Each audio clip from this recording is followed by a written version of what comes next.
Allez, salut tout le monde, j'espère que vous allez bien. Deuxième vidéo du jour, et si je vous fais cette vidéo, c'est parce qu'à l'instant, à 4,25$, je viens de sortir 25% de ma position sur SUI.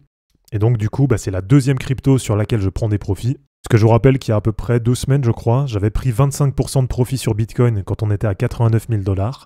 Et donc, comme c'est un peu le sujet du moment, je vais vous montrer comment j'évalue si oui ou non je dois prendre des profits sur une crypto.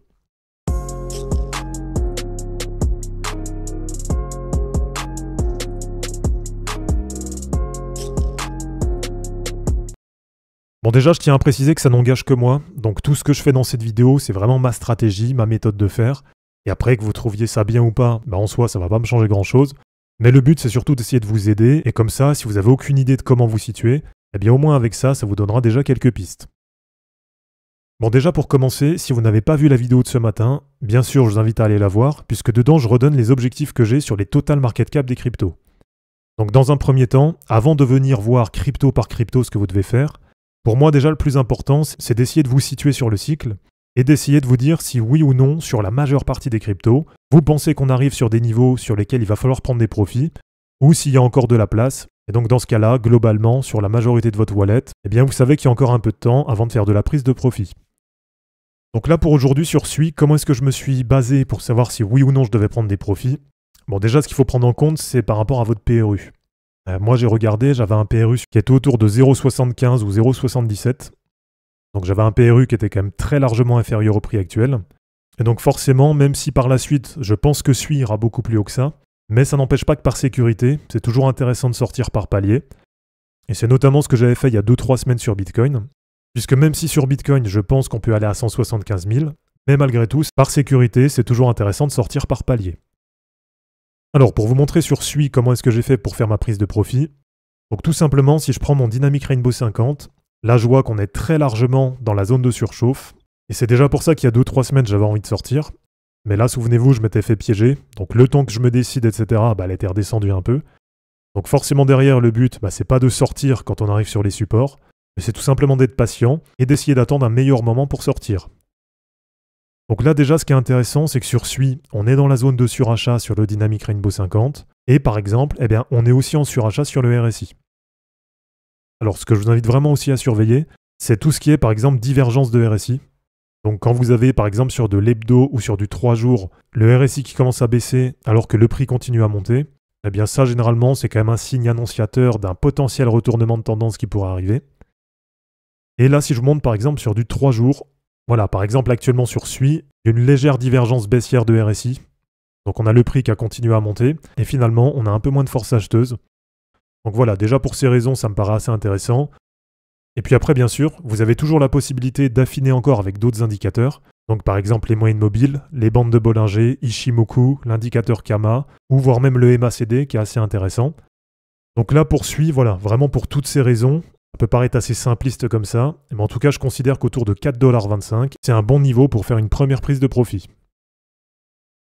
Donc moi, ce que je fais aussi de mon côté, c'est que quasiment tous les jours, je scanne la totalité de mes cryptos. Donc pour ça, j'ai simplement créé une liste sur TradingView. Et ce que je vais faire tout simplement, c'est que je vais regarder où se situe chaque crypto par rapport à son ATH, par rapport à sa moyenne mobile 50, par rapport au Dynamic Rainbow 50, voilà, par rapport au RSI, etc., etc. Donc là, par exemple, sur Bitcoin, j'ai pris un premier TP à 89 000. Donc là, j'ai sorti 25% de ma position. Et pour l'instant, je vois que pour les autres niveaux, il y a encore pas mal de marge. Même si, attention, je vous rappelle quand même qu'il n'y a aucune certitude qu'on aille chercher toutes les courbes sur le Dynamic Rainbow 50. Et je vous rappelle aussi que plus la crypto est valorisée, et moins il y a de chances qu'on aille haut sur les courbes. Et au contraire, moins la crypto est valorisée. Donc comme par exemple Bitcoin en 2017. Et là, au contraire, plus il y a de chances qu'on dépasse toutes les courbes sur le Dynamic Rainbow 50. Donc voilà, vraiment les indicateurs, c'est juste pour essayer de vous situer. Après, bien sûr, il n'y a pas d'indicateur magique. Donc c'est pour ça que j'insiste un peu là-dessus, c'est aussi beaucoup de ressenti par rapport au marché. Et c'est pour ça que je vous invite vraiment à surveiller déjà en premier lieu où on se situe en termes d'objectifs par rapport au total market cap, donc sur l'ensemble des cryptos. Alors sur Ethereum par exemple, là pour l'instant, regardez, il n'y a pas du tout de raison de prendre de profit, puisque rien que sur le RSI hebdo, on n'est même pas dans la zone de surachat. Et sur le Dynamic Rainbow 50, on vient tout juste de sortir de la zone d'accumulation. Sur TAO, c'est un petit peu pareil. Pour l'instant, il n'y a pas de surachat sur le RSI. Et là aussi, ce que j'ai partagé ce matin, c'est qu'on est quasiment sur un test d'ATH. On approche la phase de Price Discovery, donc qui est généralement la phase la plus intéressante. Et donc là c'est pareil sur TAO, sans y passer 3 heures. Mais là je me dis que pour l'instant, il n'y a pas forcément de raison de prendre des profits. Alors sur INJ c'est pareil. Pour l'instant, RSI toujours en dessous des 70 et on sort à peine de la zone d'accumulation. Sur Link c'est un peu pareil, on voit qu'on est assez loin des niveaux les plus élevés. Sur Toncoin c'est un petit peu pareil. Donc sur SUI, je vous l'ai montré, on est vraiment dans une zone de surachat. Sur BGB, ça commence à ressembler à du léger surachat. Donc là sur BGB, à voir. Vous voyez que j'avais déjà prévu un TP à 2,08. Donc on va dire entre 2,05 et 2,10. Et donc ce niveau, il correspond à l'entrée dans la zone de surchauffe. Et il correspond en même temps au niveau 3,618 des cercles de Fibo.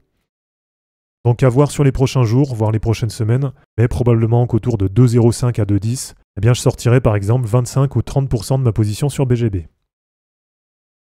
Alors sur Alephium, pour l'instant, on est en test de récupération de la moyenne mobile 50. Donc là c'est pareil, pas de raison de prendre des profits. Sur Canxium, c'est pareil, pas de raison d'en prendre. Sur Rio non plus. Arbitrum, ça remonte bien, mais ça reste toujours assez bas.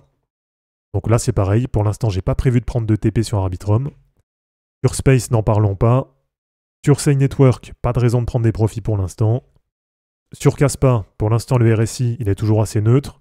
Et on est toujours dans la zone d'accumulation. Donc voilà, en plus des convictions personnelles que j'ai sur Kaspa, je considère qu'à 0,15, 0,16, c'est pas du tout un niveau sur lequel j'ai envie de prendre des profits. Sur Chloréaille, pas de raison d'en prendre non plus.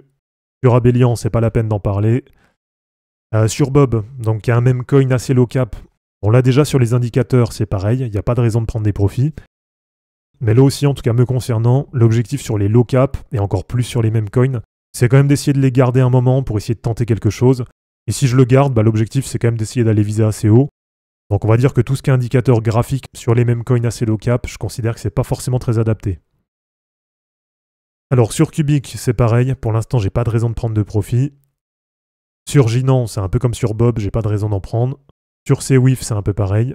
Et sur Ketcoin, c'est pareil, pour les mêmes raisons. Donc pour l'instant, j'ai pas non plus de raison de prendre des profits.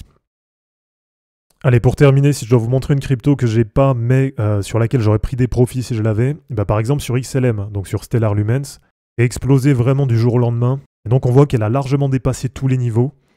Et en plus de ça, c'est une crypto qui est déjà bien valorisée. Donc par exemple sur ce genre de crypto, même si on se dit que par la suite ça peut peut-être aller plus haut, tout simplement, là je considère qu'on est très largement en surachat. Donc bien sûr, si je l'avais eu en wallet, là j'aurais pris des profits. Bon, je voulais vous en montrer d'autres, mais j'ai pas forcément d'exemples là qui me viennent en tête. Parce que c'est vrai que finalement, il n'y en a pas tant que ça sur lesquels on peut prendre des profits. Ah si, tiens, là il y en a une. Donc sur Hedera H-Bar par exemple. Donc là c'est pareil, elle a explosé un peu du jour au lendemain.